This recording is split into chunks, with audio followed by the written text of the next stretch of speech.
Ashley Benefield, you're going to hear a lot about that name in the upcoming weeks as her trial is about to get underway. And we're already seeing a lot of people fired up outside the Manatee County Courthouse in downtown Bradenton. What state is this in? Florida. Florida. Okay. A Florida man, a woman. They started protesting. Dozens of protesters gathering outside that courthouse on Wednesday to support Ashley Benefield, the former ballerina accused of murdering her estranged husband. She's 32 and faces charges of second-degree murder for the death of her husband, Doug Benefield, a case that's set to go to trial here on July 22nd. That's also the next hearing date for Karen Reed as well on the 22nd. So if you've heard the term the Black Swan murder trial, that's what we're talking about. This is that case. It's garnered significant media attention. Podcasts, true crime TV shows, 48 hours. Everybody's done stuff on this. We have a podcast channel for it in case you'd like to follow that directly. The Ashley Benefield story. We've been actually covering this for more than a year. But now we're actually getting to the actual trial itself, and we're going to have all the audio for you of the trial there and here. Ashley Benefield supporters argue that she acted in self-defense and that there should not be a murder trial going on. Supporters holding signs that read, "We stand with Ashley. There's nothing illegal about defending your life, and believe victims of domestic violence," gathered to voice their disapproval of the charges. Barbara Russell, a social worker and mental health professional, along with the demonstrators, stated Ashley Benefield was doing what every American has the right to do, and that is defend her life in her own home. She described the charges as a miscarriage of justice, adding, "That's why people are out today demanding justice." Now, I have no problem here with people demanding justice, but I'm sorry, none of you were in that house. None of you probably know the woman at all. And from the evidence that we've seen in this case thus far, it doesn't look that strong for Ashley Benefield. Now, I also don't go along with the, I'm just going to believe you because that's the vogue thing to do. I think you need to take a look at a case because people make shit up. They do a lot. Yeah. And, that's why there's a trial. That's why we're going to break this down and see what a jury has to say. But these blind following people of just, I'm going to get behind a slogan, like, shut the fuck up. Like, just, let the trial happen. Let justice take its course.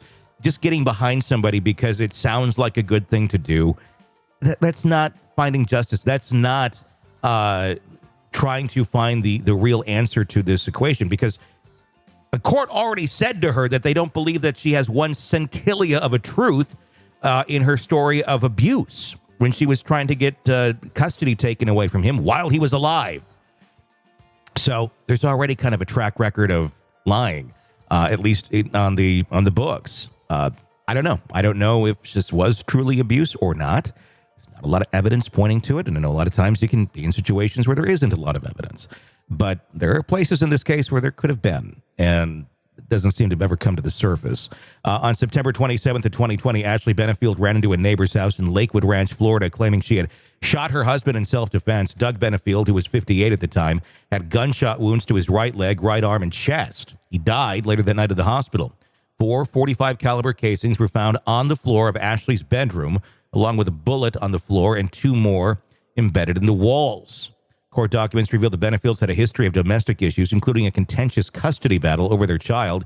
Ashley Benefield and her lawyer have argued she was the victim of Doug's repeated abuse, including stalking, physical violence, and an incident where Doug allegedly shot a gun into the ceiling. These are things that she's argued in court before, and the court has also said, we don't believe there's one scintilla of truth to your story. So, of course, her attorney is going to say these things, but it doesn't make them fact. That's an important thing to remember here in this case. However, Judge White, following a stand your ground hearing, ruled that Ashley was not entitled to immunity from prosecution. Prosecutors Suzanne O'Donnell and Rebecca Friel argued that Doug's death was not a singular act of self-defense, but a result of a lengthy, concerted effort. Catherine Dolan, who marched alongside her 13-year-old daughter, Carolina expressed concern that prosecuting Ashley could discourage other domestic violence survivors from defending themselves. No, of course, defend yourself. Just don't go and lie about it. The outcome is disheartening for survivors of domestic violence and victims advocates, Dolan said. I hope this case can lead to some positive changes. Ashley Benefield's lawyer, Neil Taylor, stated, our law firm supports and stands behind Ashley Benefield 100%, emphasizing that domestic violence is an epidemic in America and bias against women permeates all of our institutions. The Manatee County Sheriff's Office previously stated the detectives found no evidence that Ashley Benefield was acting in self-defense when she fired multiple shots at her husband, and there were no signs she had been physically abused. Well, and part of the issue that's probably going to come out on day one when the prosecutor gets up in front of everybody is the fact that some of the shots were on his backside. So he was retreating. Mm-hmm. That makes it really difficult to say that you were doing it in self-defense because someone was coming at you. Now, it could just be that, adrenaline was going and somebody may have been attacking you and you just kept shooting. But something just feels a little off. And not that I would ever want to discourage a domestic violence survivor from coming forward. That's not really what this is about. They're trying to decide, did this really happen? Was there really abuse? You know what hurts? You know what hurts domestic violence survivors? People who make up domestic violence stories. Yeah. And they're found out. That's what hurts more than anything. Not me sitting here saying, I don't really believe you. It's when it comes out that, a court has already said they don't really believe you at all. And your story has changed multiple times. Look, I've been in a horrible. I was a victim of domestic violence. Yes, you were. Personally. Yep. So I have some ground to speak on this. It's not just an asshole.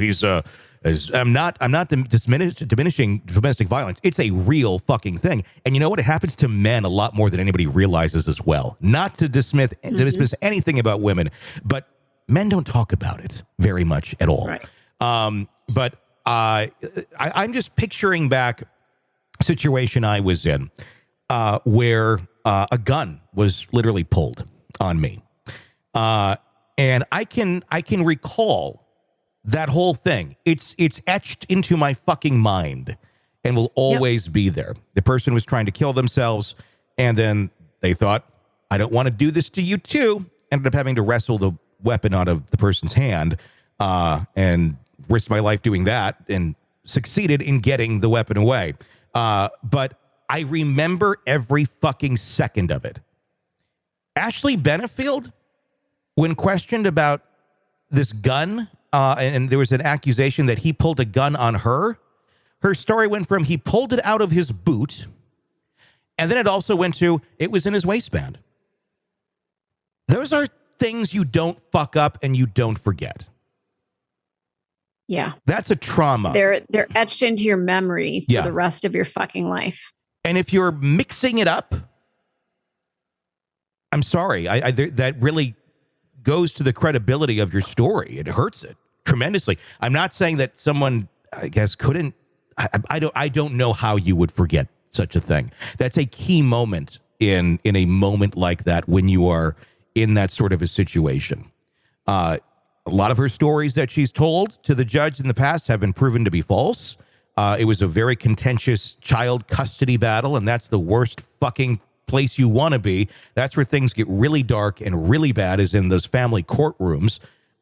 Yeah. And she lost. The judge basically told her to go fucking pound sand. Literally said, there's not a scintilla of truth to what you were saying to us. And it wasn't just like, well, we don't believe you. It was like, well, you changed your story. What evidence do you have? Okay, none. What do people know about this man? And there's no evidence that he's an abusive, horrible person other than the shit she started saying when suddenly there was this custody battle that started up. So she has a track record of lying or misconstruing her own facts or making them up or not remembering them. So it doesn't bode well going into this case for her that she's a victim here and that this was all in self-defense. I don't know. I mean, I want to hear the evidence. I want to see the case before I make any sort of final judgment. But going into it today, I'm looking at this thing going, she was basically put into a corner. She strikes me as a narcissist, and we know we use that term all the time because most of these horrible fucking people are. And, you know, there was no other option. The court didn't go to her favor. What are you going to do next, Ashley? You going to go to Disney World, or are you going to kill your husband? And it seemed like kill your husband was the way out of this. Thinking, oh, I'll get away with this. She's rather impulsive. Anyway, they got married after 13 days. And yeah, I just think it was something she thought that, you know, she could get away with. I'm guessing she's someone who has been told yes to most of her life because of her looks. That's a big thing in this.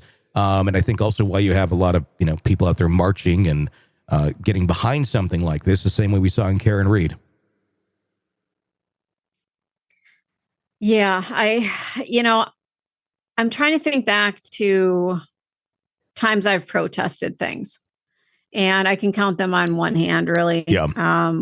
One of them was a dog abuse case in Wisconsin that I actually did march outside the courtroom. It was mainly in support of the dog, and, you know, hoping that the city I lived in did the right thing. But it was one day I had one little sign, marched around the courthouse, and went, okay, I have to get back to my life. I know people are passionate. I get that. I respect that. But unless you know people, unless you are part of this case, how do you find the time to sit and just protest outside random cases? I don't know. I mean, if it's a family member or something like that, or a close friend or something, or you're supporting a family member, that's one thing. But a lot of these things, like the Karen Reed stuff, where people are coming from like the UK, and I'm sorry, there's something not right with you if you're going to that length to interrupt your life. There's one guy who was like, what, his business was failing. His wife was saying, this is insane. And he just wanted to go march around Karen Reed. I'll tell you what that's all about. And I'm just going to be extremely blunt about it. The guy, in some fucked up version of his mind and his dreams, thought, hey, if I'm out here supporting Karen Reed, maybe she'll fuck me someday. That's very possible. And that's what that is. That's all that fucking is. It's a kind of fucked up person themselves that has some issues, that feels they can put their entire life and well-being and the well-being of their family on hold to go support an attractive woman in another country, literally, in this case. A lot of people came from other states, but not base it on really a whole lot of evidence or really knowing much of the case, other than I just want to go do this because she's hot. Yeah, she's a fine-looking individual, but she's not hot enough to give up your entire life. No one is. No one is. It should never be. That should never be the motivation to think someone is guilty or innocent based on their fucking looks. Yeah. I mean that. Yep, I agree. And so that I just find sickening. That's out there like that. I don't know. This is going to be an interesting case. The evidence at this point does not bode well for her. But again, I'm sitting here armchair quarterbacking it. I don't know the woman. All I know is the facts and the information that we have, like everyone else does. And if I'm putting it on the scale right now, it's looking pretty guilty for her. But again, the trial is going to start next week. Let it all play out, and let's hear what the arguments are. And there's usually things and more sides to a story than we know. So I'm not going to say she's guilty. I'm not going to say she's innocent. I'm just saying at this moment in time, this is where it feels like it's at. I'm trying to think if I've ever protested anything. I've done some political protesting. I once stood outside of a KFC once, holding a sign when they took Chicken Littles away in the 90s. Remember the tiny Chicken Littles? You did not. Remember the little Chicken Littles? They're back now, but they're a chicken strip on a bun. Chicken Littles. No, they got rid of them. I also protested for Skittles, where when they took the green away, they made it green apple and then lemon lime. You know what's back now? Lemon fucking lime, because I was there advocating for you motherfuckers. No, I'm kidding. That's completely made up. but I'm guessing somebody did. Want to listen ad-free? Want advanced access to all of our interviews before anyone else? Become a True Crime Today Premium Plus subscriber on Apple Podcasts. You get every episode commercial-free. So you can binge on true crime Until you can binge no more. Search True Crime Today Premium Plus on Apple Podcasts now, or go to our podcast page and sign up now. More of the Hidden Killers podcast next.